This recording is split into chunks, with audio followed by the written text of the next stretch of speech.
Hey there guys, Artistic Nick here, thanks for the click. In today's tutorial I'm just going to show you how I would draw white clothing. So this is a portrait that I'm working on at the moment, and this young guy here is obviously playing tennis. He's hitting a serve and he's wearing white clothing. So I thought I'd show you exactly what the processes that I go through to draw white clothing.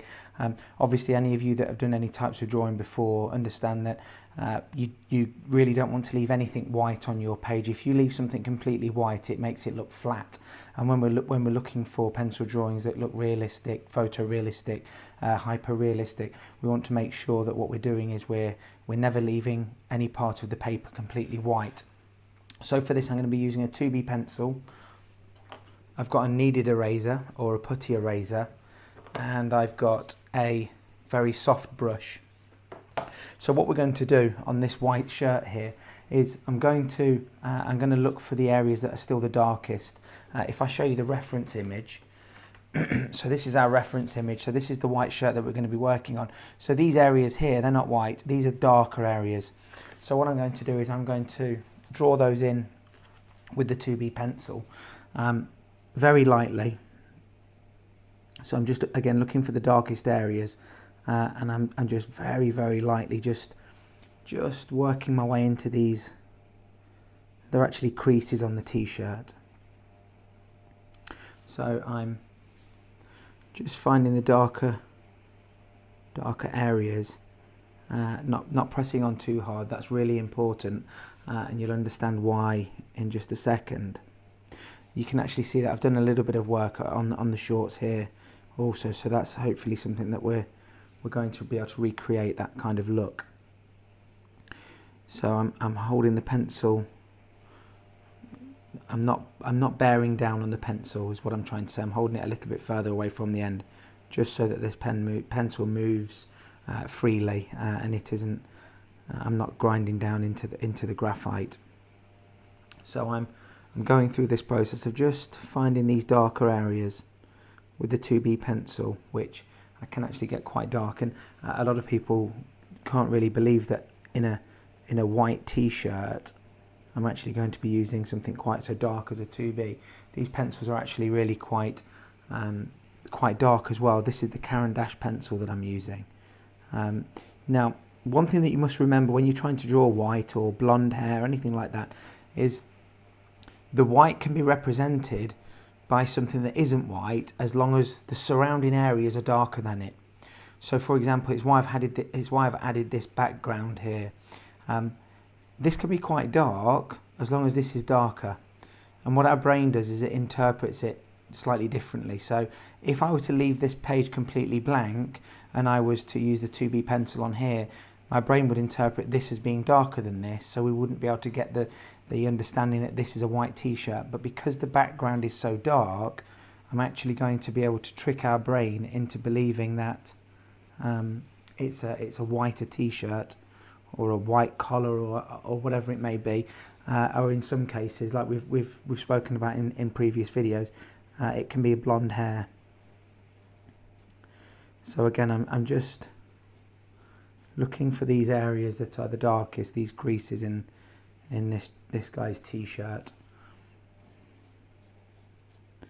and I'm just lightly applying the 2B pencil. I'm always pulling this pencil towards me. I'm never pushing away. It's a technique that I like to use. I feel that my best stroke is when I pull the pencil towards me, and I'm sure you'll have your best stroke.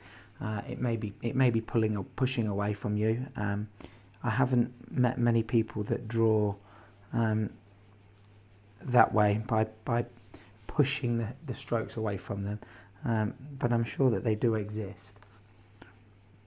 If this is the first time that you've watched one of my videos, thank you very much for clicking on that thumbnail. It means a lot to me. A small YouTube channel like my own, it makes a big difference when you do click on those thumbnails and you do watch the videos. I hope that you're learning something. My aim with this channel is to try and teach you guys some of the things that I've learnt over my few years of drawing and whatnot. But I hope that you are learning something. If there's something you'd like me to cover in later videos, then don't hesitate to let me know. I do cartoon work as well, so I've been doing various series of cartoons. So I've been doing Pokemon and computer game characters and things like that. So if there's something you'd like me to draw, or there's a technique that you'd like to learn, I will definitely give it a go. If it's something I haven't done before, I'll do some research and I'll have a go at it. Or if it's something that you've seen in other pieces of my work before, then just let me know. So what I'm going to do now, I've started to get some of this graphite down on the page, is I'm going to use my secret weapon, and that's my soft brush. So what we're going to do with this soft brush, the 2B pencil is actually going to give us some graphite to move around. I'm not going to use a blending stump. I'm not going to use a tissue for this, because what tends to happen then is it starts to bear the graphite down into the tooth of the paper, and it doesn't allow me to remove any of the graphite. So we're just moving this graphite that's there, just being laid down with the 2B pencil. And what we're now going to do is we're going to take the kneaded eraser, and I'm going to make a very fine tip. So I'm just rotating this, and what we're now going to do is we're just going to highlight some of the areas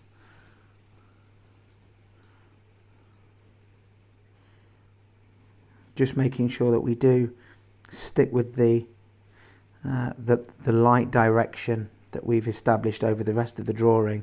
So we're establishing that the light is coming from this direction over here somewhere.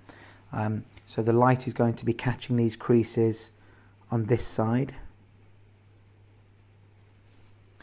on the side nearest the guy's back. Everything, this area is going to be darker, and that's why we tend to have these lighter and darker areas. So the darker areas on this white t-shirt are actually shadows. They're shadows which have been formed because of the creases in the shirt itself. And as you can see, this graphite's coming off nicely now, and that's been allowed to come off because we brushed the extra graphite from the 2B pencil that we laid down to start with.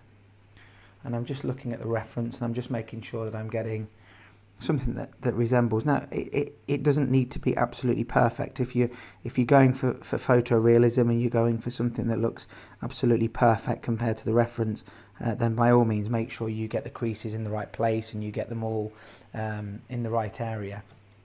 But the thing with clothing is similar to hair, is it's never the same looking twice. It never falls in the same way twice. So you've got a little bit of room for manoeuvre on that.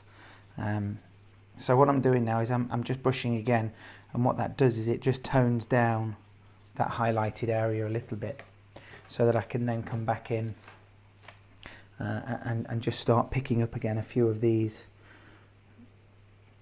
creases. So that's essentially the process that I'm going to go through.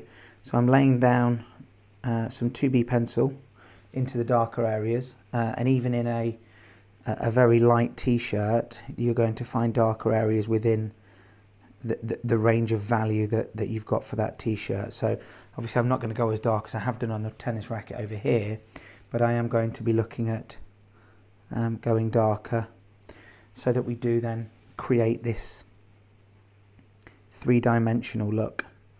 Remember, our brain interprets darker areas as going away from the light, so a hole, for example, would be darker. And then brushing the graphite to give me a bit of coverage in other areas, and then what I'm doing is I'm taking out some of the graphite with my kneaded eraser, and that's going to then give us the reflections and whatever it may be.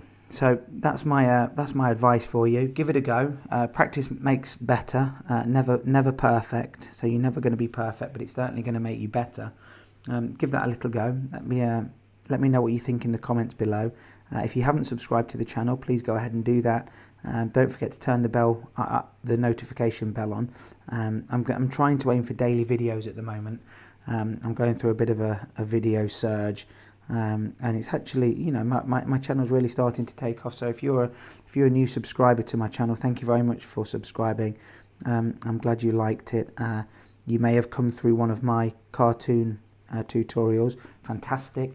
I hope I'm helping you with that. I do enjoy doing the cartoon work.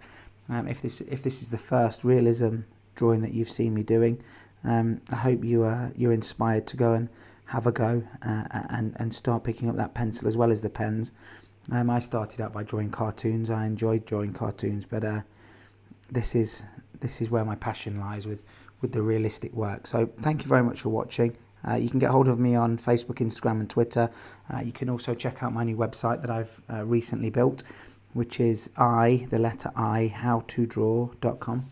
So go and check that out. Let me know what you think, and I'll see you guys in the next video. Thanks for watching. Hit subscribe, smack the notifications button, follow me on Facebook, Instagram and Twitter.